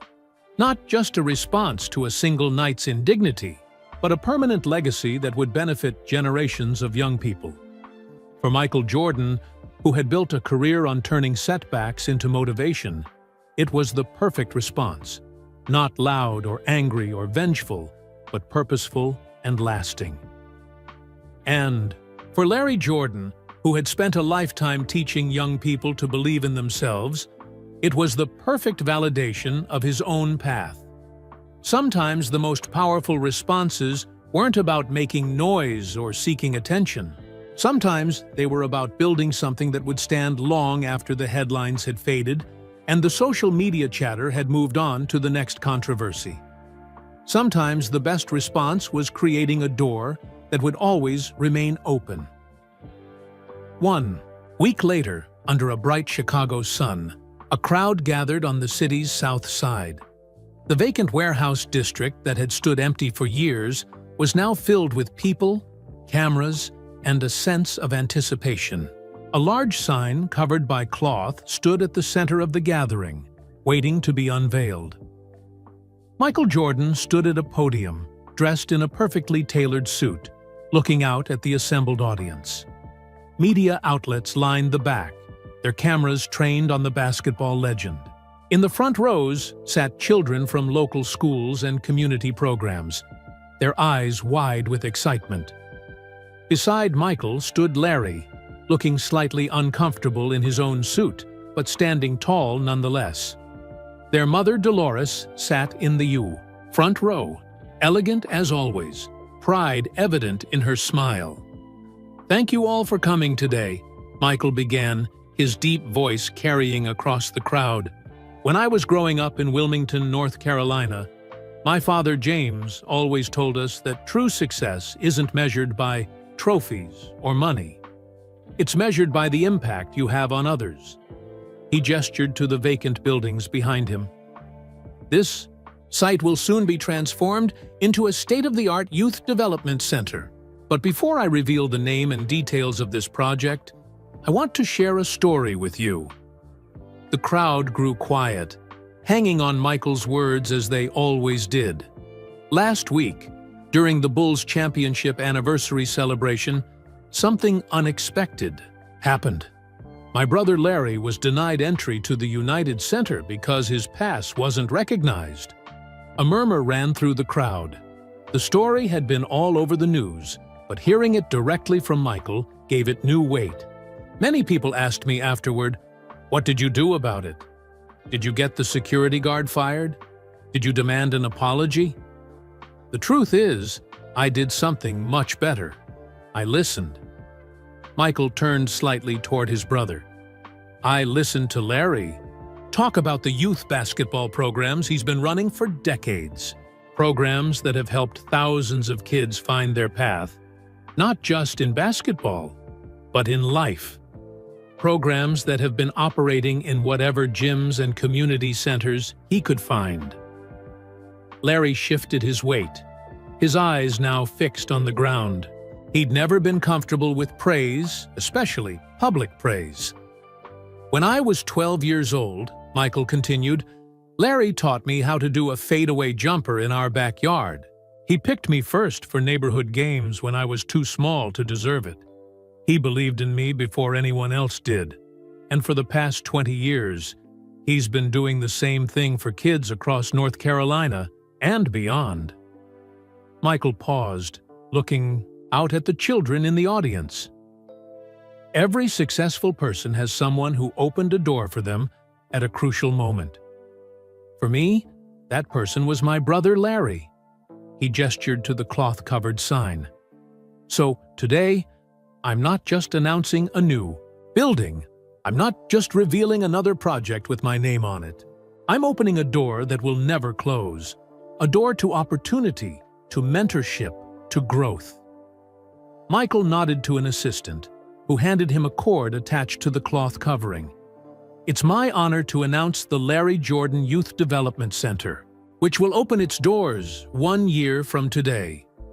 With a pull of the cord, the cloth fell away, revealing a large sign with Larry's name prominently displayed. The crowd erupted in applause. Camera flashes captured the moment, and the children in the front rows cheered loudly.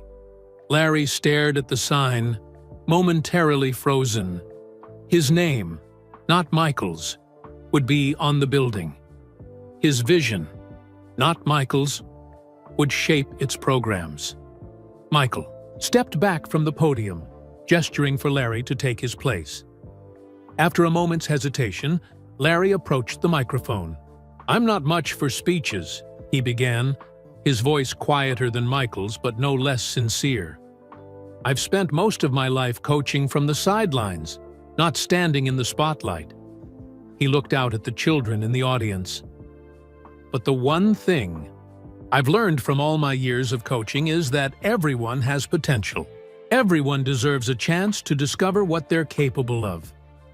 Larry turned toward the empty lot behind him. This center isn't really about me. It's about all of you, the next generation.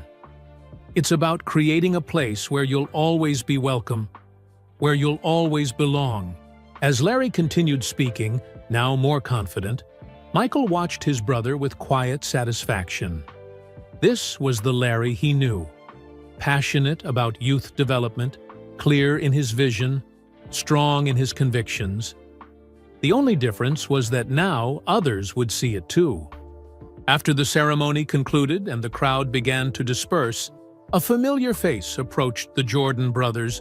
Darnell Wilson, the security guard from the United Center, dressed in his day clothes rather than his uniform. "Mr. Jordan," he said, addressing Larry directly, "I wanted to thank you again for your understanding last week and to congratulate you on this amazing project." "Thank you, Darnell," Larry replied, shaking his hand. "And please, call me Larry." "Actually," Michael interjected, "Darnell has something he'd like to discuss with you." Darnell nodded. "Yes, sir. I'm studying sports management at UIC, and I was hoping. Well, I was wondering if there might be an internship opportunity at the new center when it opens. I want to learn about program development for youth athletics." Larry looked surprised, then thoughtful. "You know, we're going to need people who understand both security protocols and sports management. Send me your resume, and we'll talk." Darnell's face lit up. "Really? Thank you, sir. I mean, Larry. Thank you." As Darnell walked away, Larry turned to Michael with a questioning look. "Did you arrange that?" "I might have mentioned the possibility to him," Michael admitted. "But the decision is yours. It's your center, your team." "My center," Larry repeated, shaking his head slightly as if still getting used to the idea. "Who would have thought that being denied entry to one arena would lead to having my name on another?" Michael smiled. "That's how life works sometimes. The door that closes leads you to the one that was meant to be open all along." As they walked toward their waiting car, Larry paused to look back at the sign bearing his name. "You know, this doesn't erase what happened at the United Center, right? Security systems still need improving. People still need to be recognized for who they are, not just who they're related to." "I know," Michael nodded. "And we're working on that too. New family recognition protocols for all NBA arenas, not just in Chicago. But that's just fixing a problem." He gestured toward the future site of the center. "This is creating a legacy." Their mother joined them, linking her arms through both of her sons. "Your father would be so proud of both of you," she said softly. "Not just for what you're building, but for how you handled everything with dignity." As they drove away, plans were already in motion. Architects were drawing up designs. Community leaders were being consulted. Programs were being developed. And throughout Chicago and beyond, word was spreading about the new center that would bear the name not of the famous NBA legend, but of his brother, a man who had spent decades working quietly in the background, opening doors for children who needed someone to believe in them. Michael Jordan's response to his brother being denied entry to the United Center wasn't what most people expected. It wasn't loud or angry or vengeful. It was thoughtful, meaningful, and lasting. It was, in the end, the perfect testament to the values their parents had instilled in both brothers long ago in that modest home in Wilmington: dignity, purpose, and above all, family. Sometimes the most powerful responses aren't what we expect, but exactly what we need. A reminder that true greatness isn't measured in trophies or fame, but in how we treat others and the legacy we create. Where are you listening from today? Whether you're commuting to work, relaxing at home, or taking a walk, I hope this story brought a little inspiration to your day. If you enjoyed this tale of brotherhood, dignity, and responding to challenges with grace, please take a moment to like this video and subscribe to our channel. We share stories like this every week that highlight moments of kindness, wisdom, and unexpected humanity from figures we think we know. Don't forget to share this video with friends and family who might need a reminder that sometimes the most powerful response to being shut out is to build something that always welcomes others in. Together, we can spread kindness and awareness one story at a time. Until next time, thank you for listening.